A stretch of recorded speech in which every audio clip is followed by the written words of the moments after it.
Hello students, आज आपण 10th स्टँडर्डची सगळ्यात पहिली कविता where the mind is without fear बघणार आहोत. ही कविता रवींद्रनाथ टागोर यांनी लिहिलेली आहे.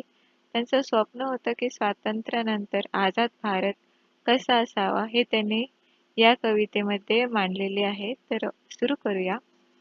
रवींद्रनाथ टागोर यांचा जन्म 1861 ला झाला आणि मृत्यू 1941 ला झाला.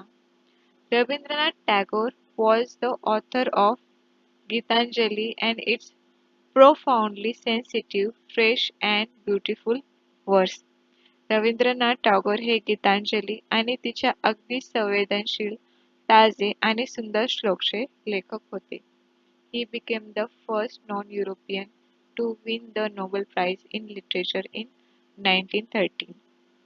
1913 ला त्यांनी नोबेल प्राइज जिंकले आणि ते पहिले नॉन युरोपियन ठरले ज्यांनी नोबेल पारितोषिक मिळवले. This poem is one of his vastly read and discussed poem आणि ही पोयम आहे जी सगळ्यात जास्त वाचली गेलेली आहे आणि ज्याच्यावर सगळ्यात जास्त चर्चा झालेली आहे ती ही पोयम आहे.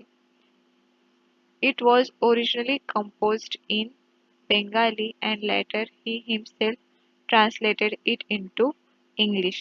त्यांनी ही कविता पहिले बेंगालीमध्ये रचली आणि नंतर त्यांनी स्वतःच तिचं ट्रान्सलेशन इंग्लिशमध्ये केलं.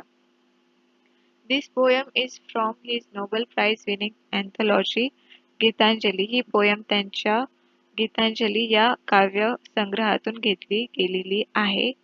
Anthology म्हणजे काव्यसंग्रह. Tagore lived during the time when India was ruled by the British. Tagore हे ब्रिटिश काळातले आहे, त्या भारतातले आहे जेव्हा भारतावर ब्रिटिशचं राज्य होतं तेव्हाचे टॅगोर हे आहेत. इन दिस पोयम या पोयममध्ये besides political freedom from the British त्यांना ब्रिटिशकडून स्वातंत्र्य तर पाहिजेच होतं, त्याचबरोबर त्यांना असं वाटत होतं की Tagore also appeals to God. ते गॉडकडून हे असे अपील करत होते की for social, educational and economic freedom for the people of India. की भारताचे रहिवासी हे राजकीय स्वातंत्र्य तर व्हायलाच पाहिजे, पण सोशल, सामाजिक, एज्युकेशनल, शैक्षणिक, इकॉनॉमिक, आर्थिकरित्या सुद्धा आपले भारतीय लोक, भारतवासी हे फ्री झाले पाहिजे अशी त्यांची देवाकडे इच्छा होती किंवा त्यांनी आवाहन असं केले होते. तर आता कवितेला सुरुवात करूया. Where the mind is without fear and head is held high. की जिथे मन हे निर्भय असेल आणि माणसाचे डोके हे अभिमानाने उंच असेल. टागोर असे सांगतात की प्रत्येक माणसाने निर्भयपणे जगावे. त्याला कोणत्याही भीतीने किंवा गुलामीने झुकावे लागू नये. लोकांनी आत्मसन्मान आणि स्वाभिमानाने उभे राहावे हे त्यांचे स्वप्न होते. Where the knowledge is free. जिथे ज्ञान सर्वांसाठी खुले असेल. समाजातील प्रत्येक व्यक्तीला शिकण्याचा आणि वाढण्याचा पूर्ण अधिकार असावा. शिक्षणावर कोणत्याही जाती, धर्म, वर्ग अशा भेदभावामुळे बंधने नसावीत असे टॅगोरचे स्वप्न होते. Where the world has not been broken up into fragments by narrow domestic walls. आता आपल्याला नॅरो डोमेस्टिक वॉल्सचा अर्थ दिलेला आहे. Division on the basis of religion, caste, class and colour in the societies and between the countries of the world. ते असे म्हणतात की जिथे जग छोटे छोटे तुकडे होऊन विभागले जाणार नाही. फ्रॅगमेंट्स मध्ये छोटे छोटे तुकडे असतात ना, त्यांना फ्रॅगमेंट्स असे म्हणतात. की छोटे छोटे तुकडे होऊन विभागले जाणार नाहीत आणि जात, धर्म आणि संकुचित विचारांनी ते तुटले जाणार नाही असं त्यांचं म्हणणं आहे. की माणसाने जाती, धर्म, भाषा आणि प्रदेश यांच्या भिंतीमध्ये स्वतःला अडकवू नये. संपूर्ण जग एकत्र यावे आणि सर्वांनी एकमेकांशी प्रेमाने वागावे असं त्यांचं स्वप्न होतं. तर पुढे बघूया.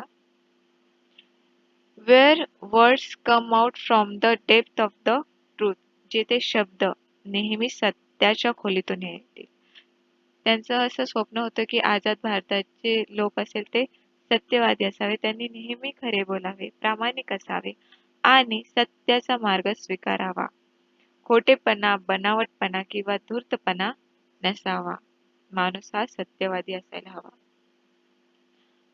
Where tireless striving stretches its arms towards the perfection. आता येथे आपल्याला stretches it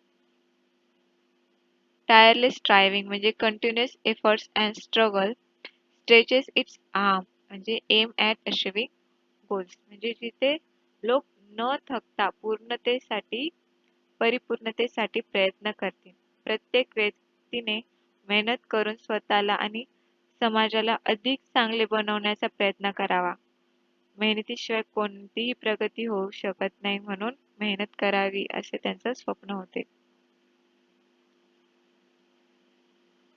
Where the clear stream of reason has not lost its way into the dreary desert sand of dead habits. Dead habits चा याचा अर्थ काय आहे? Old tradition, rituals and customs that are harmful. तर त्यांचं असं म्हणणं आहे की जिथे तर्क शक्तीचा स्वच्छ प्रवाह असावा, कधीच जुन्या ज्या रूढी परंपरा आहेत त्या नसाव्या. जुन्या परंपरा असाव्या पण ज्या हार्मफुल असाव्यात ना त्या त्यांनी प्रॅक्टिस नाही केली पाहिजे. लोकांनी अंधश्रद्धा आणि जुन्या चुकीच्या परंपरेमध्ये अडकू नये. त्यांनी स्वतः विचार करून सत्य ओळखावे आणि आपली तर्कशक्ती वापरावी असे ते म्हणतात. Where the mind is led forward by the into ever widening thought of action. Ever widening म्हणजे forward widening, broadening one's outlook. म्हणजे जिथे तुझे मार्गदर्शन माणसाने मन विस्तारित करावे, माणसाच्या विचारांनी मर्यादा वाढावी, त्यांनी मोठ्या कल्पनांवर विचार करावा आणि समाजात चांगले बदल घडून आणण्यासाठी कृती करावी.